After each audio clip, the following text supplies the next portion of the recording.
हमने देख लिया था कि हम इसमें एनवायरनमेंट के बारे में पढ़ने वाले थे। बोलो किसके बारे में पढ़ रहे थे हम?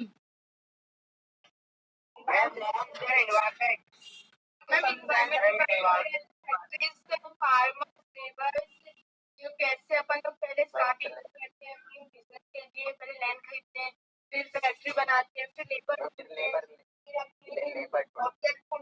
फैक्ट्री का यूज कर सकते हैं।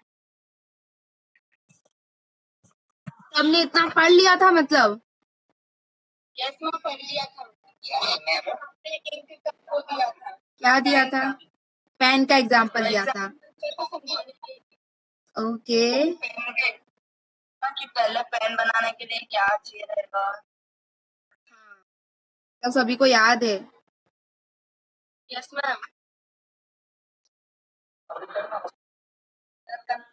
मैम ये ज्योग्राफी जैसा है, तो हमें ज्योग्राफी सबसे ज्यादा पसंद है, इसलिए हम ज्योग्राफी का सबसे ज्यादा डांस। तो फिक्स्ड कैपिटल क्या होता है? बताओ, सब क्वेश्चन कर रही हूँ मैं आज सबसे। फिक्स्ड कैपिटल क्या होता है? What do you mean by fixed capital? No,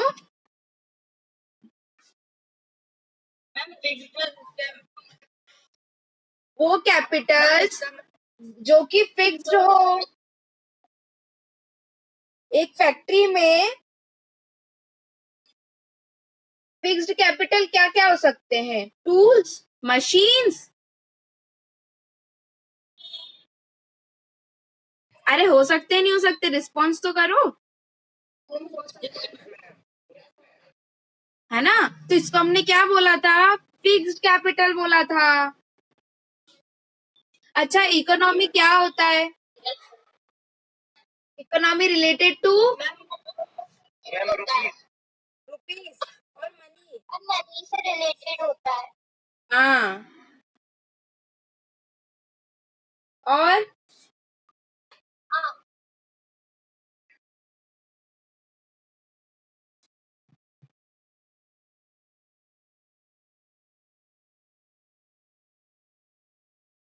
और क्या होता है?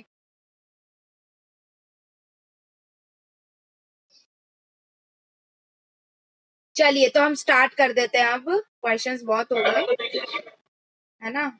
यस मैम तो बोलोगे अब आपको, अगर याद नहीं आ रहा है तो, है ना?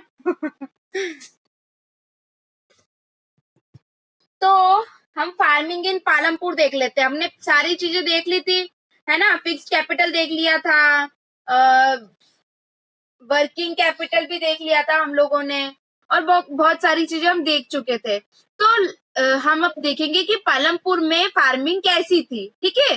तो वहां पर फर्स्ट आपको देके रखा है कि लैंड इज फिक्स्ड, मतलब जमीन जो थी वो क्या थी? फिक्स थी। ऑब्वियसली फिक्स होगी, है ना? फार्मिंग के लिए आप हर कोई मैंने बताया था कि आप चाइना पे जाके फार्मिंग नहीं कर सकते हो, है ना? क्यों नहीं कर सकते हम फार्मिंग वहां पे? क्योंकि that place is not suitable for farming, है ना? बंजर जमीन है। बंजर जमीन का मतलब होता है कि उसका कोई यूज नहीं है, ठीक है? तो farming is the main production activity in Palampur. Farming जो थी वो क्या थी? मेन प्रोडक्शन एक्टिविटी थी पालमपुर की। मेन प्रोडक्शन एक्टिविटी समझ में आया, है ना? वहां पर 75% ऑफ पीपल जो क्या वो किस पे डिपेंड थे? फार्मिंग पे डिपेंड थे। उनका वो जीवन कैसे व्यापन करते थे? फार्मिंग करके, है ना? या तो वो फार्मर्स होंगे, या तो फिर वो खेत में काम करने वाले मजदूर होंगे, लेबर होंगे, ठीक है? दे कुड बी फार्मर्स और फार्म लेबर्स, ठीक है?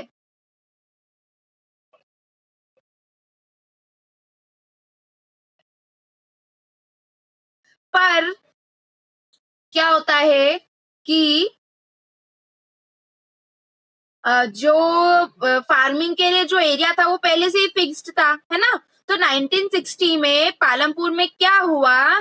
There has been no expansion in land area under cultivation.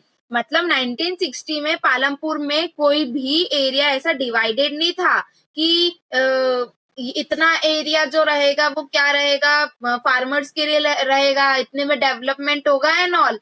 By then, some of the wastelands in the village had been converted to cultivable land. ठीक है, there exists no further scope to increase farm production by bringing new land under the cultivation. इसका मतलब कि 1960 तक तो पालमपुर में कोई भी एक्सपांशन नहीं था, लैंड को लेके कोई एक्सपांशन मतलब कुछ लैंड में कोई बढ़ोतरी नहीं थी, ठीक है। बट फिर उसके बाद में क्या हुआ, जो वेस्ट लैंड थी विलेज की उसको कन्वर्ट कर दिया कल्टीवेबल लैंड में, ठीक है। फिर इसके बाद में उनको समझ में आया कि कल्टीवेशन में कोई स्कोप नहीं दिख रहा उनको, है ना। फिर उसके बाद में एक छोटा सा पैराग्राफ है आप लोगों को, उसमें लिखा है the standard unit of measuring land in is Hector. अच्छा, सभी को पता है मेजरमेंट की कौन कौन सी वो होती है, यूनिट्स होती है। अरे नहीं पता, हेक्टर नहीं सुना कभी,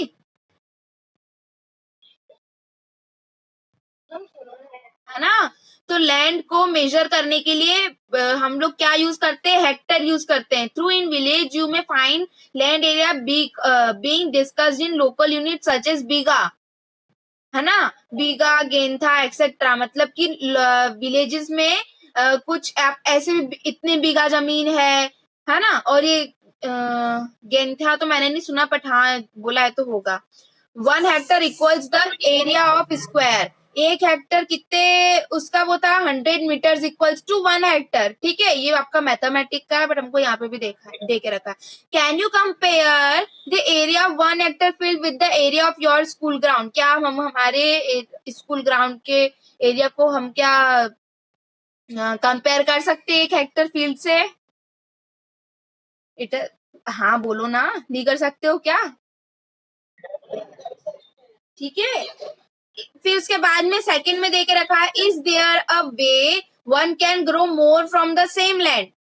क्या मैंने जैसा बताया था आपको पहले कि क्या हम एक ही जमीन पे अलग अलग चीजें, नहीं, is there a way one can grow more from the same land, हाँ यही बोल रही थी। मतलब कि सेम लैंड पे, एक ही लैंड पे हम क्या अलग अलग चीजें ग्रो कर सकते हैं, तो हम वो पढ़ेंगे अब इसमें, है ना। In the kind of crops grown and facilities available, Palampur would resemble a village to western part of the state of Uttar Pradesh. Palampur कहाँ पे है, western part of state Uttar Pradesh, ठीक है। जितनी भी पालमपुर में लैंड थी वो सब क्या थी, कल्टीवेटेड, ठीक है। नो लैंड इज लेफ्ट, कोई सी भी खाली जगह उन लोगों ने नहीं छोड़ी थी। During the rainy season kharif farms grown jowar and bajra. Rainy season में क्या होता है, ज्वार और बाजरा और ये सब चीजें क्या होती है, ग्रो होती है, ठीक है। This plants are used as cattle feed. इसको कैसे यूज किया जाता है, कैटल फीड के जैसा, मतलब कि कैटल्स का खाना, है ना। It is followed by cultivation of potato between October and December. मैंने आपको बताया था कि दिसंबर के उस टाइम पे क्या होता है, पोटैटो अक्टूबर टू दिसंबर के बीच में वो लोग वहां पे कल्टीवेट करना चालू कर देते हैं। और विंटर सीजन में रबी क्रॉप्स, अब ये सब चीजें आप शायद पढ़ चुके होंगे पहले ही, है ना। मतलब विंटर सीजन में गेहूं उगते हैं, ये सब चीजें। From the winter produce farmer keep enough wheat for the family consumption and sell the surplus wheat at the market at Raiganj. क्या करते थे वो लोग, कुछ चीजें स्टोर करने के बाद में कुछ अपनी फैमिलीज के लिए रखते थे, और कुछ आधी चीजें जो बची रहती थी उसको क्या कर देते थे, सेल कर देते थे, ठीक है। कहां पर, रायगंज में, ठीक है। A part of the land area is also devoted to sugar cane. कुछ पार्ट जो था वो शुगर केन के लिए भी हर साल वहां पर उसकी हार्वेस्टिंग भी होती थी, उसकी खेती भी होती थी। Sugar cane in its raw from form or a jaggery sold to traders in Shahpur. मतलब ये सारी चीजें कहाँ कहाँ बिकती थी, शाहपुर में ये लोग सोल्ड करके आते थे, सेल करके आते थे। The main reason why farmers are able to grow 3 different crops in a year Palampur is due to the well development system of irrigation. अब अगर एक बात बताओ, हमको फार्मिंग करनी है तो हमको सबसे ज्यादा जरूरत किसकी पड़ेगी, पानी की पड़ेगी, है ना, इरिगेशन की। तो वहां पर वो लोग 3 डिफरेंट क्रॉप्स एक ईयर में पालमपुर में इसीलिए कर सकते थे फार्मिंग उसकी, क्योंकि वहां पर इरिगेशन सिस्टम जो था वो वेल डेवलप्ड था, है ना। Came early to Palampur, electricity came early to Palampur, मतलब इलेक्ट्रिसिटी भी आती है। It's a major impact was transfer the system of irrigation. Persian wheels were till then used by the farmers to draw on water from the wells and irrigation small fields. People saw that the electric run tube wells could irrigate much larger areas of land more effectively. इसका मतलब Persian wheel करके एक wheel थी जिसका use वो क्यों करते थे, इरिगेशन के लिए करते थे. क्यों करते थे, इरिगेशन के लिए. ट्यूबवेल में से पानी वगैरह निकालना है तो वो इसीलिए उसका यूज करते थे. कुछ जो ट्यूबवेल्स थे वो गवर्नमेंट के द्वारा इस्टेब्लिश किए गए थे वहां पर, ठीक है. Soon, however, farmers started setting up private tubewells. मतलब उसके बाद में उन लोगों ने थोड़े समय के बाद में खुद के मतलब प्राइवेट ट्यूबवेल्स करना स्टार्ट कर दिए. As a result, by mid 1970s, the entire cultivated area of 20 hectares was irrigated. मतलब कि उसका रिजल्ट क्या हुआ कि 1970 में जो पूरा कल्टीवेशन एरिया था, मतलब 200 हेक्टेयर का जो एरिया था वो क्या हो गया, इरिगेशन होना उसमें चालू हो गया. तो मतलब कि वहां पर पे to grow more one crop on one piece land during the years is known as multiple cropping. Multiple cropping मैंने आप लोगों को समझाया था, है ना. उसमें क्या होता था कि आप एक साल में 3 क्रॉप्स को क्या करते थे वहां पर, उसकी 3 क्रॉप्स की खेती करते थे, ठीक है. बाजरे और दिसंबर में पटेटो, फिर विंटर सीजन में वीट वगैरह. तो इसको क्या बोलते हैं, मल्टीपल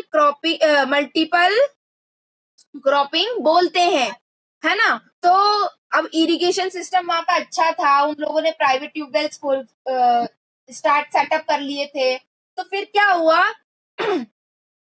कि पालमपुर में मल्टीपल क्रॉपिंग होने लगी. It is the most common way to increasing production. ये भी बता चुके थे कि ये सबसे कॉमन वे है किसी भी प्रोडक्शन का. हम अगर प्रोडक्शन ज्यादा करना चाहते हैं तो हम क्या करेंगे कि एक साल में हम लोग ज्यादा से ज्यादा सीड्स जो है, क्रॉप्स जो है वो ग्रो करेंगे, है ना. So all farmers in Palampur grow at least 2 main crops. Many are growing potatoes as the third crop is past 15 to 20 years. अब हुआ क्या कि फिर पालमपुर में वो लोग मल्टीपल क्रॉपिंग तो करने लगे, मतलब कम से कम वो लोग 2 तो करते ही करते थे, है ना. अब इसमें आपको एक पैरा दिया है ना यहाँ पर, उसमें बताया गया है कि सारे जितने भी विलेजेस है उसमें हाई लेवल का इरिगेशन नहीं मिलता है. इतना इरिगेशन वहां पे, मतलब इतना वाटर हर जगह नहीं है ना. Apart from the river and plains, coastal region in our country as well irrigated. In the contrast, plateau region such as Deccan plateau have low level of irrigation of the total cultivated area in the country. A little less than 40% is irrigated even today. In the remaining area, farming largely depend on rainfall. मतलब क्या है कि India में बहुत सारी ऐसी places है जहां पर पे कि आप लोगों को पानी की कमी मिलेगी. वो लोग किस पे डिपेंड करते हैं, वो लोग इसी पे डिपेंड करते हैं कि भैया अब पानी अगर आया तो हम लोग जो है वो क्या कर सकते हैं, फार्मिंग कर सकते हैं. तो वो आधे से ज्यादा लोग जो है वो काय पे डिपेंड रहते हैं, अपने रेन पे, ठीक है. आप लोगों को एक यहाँ पर वो भी देके रखा है कि कितना कल्टीवेटेड एरिया जो है वो डेवलप हुआ है, ठीक है. यहाँ पर देके रखा 1950 से 1951 तक 129 हेक्टेयर जो थी वो जमीन थी, ठीक है. ऐसे पूरा देके रखा, आपको पढ़ लीजिएगा उसको आप.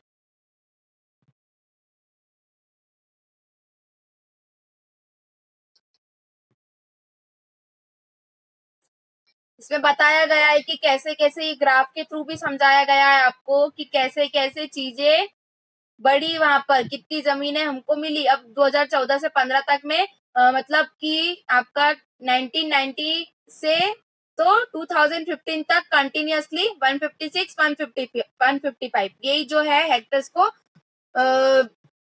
कंटिन्यू वैसा ही चला. ठीक है, तो आज हम इतना ही पढ़ते हैं, हम लोग क्वेश्चन आंसर डिस्कस कर लेते हैं, है ना।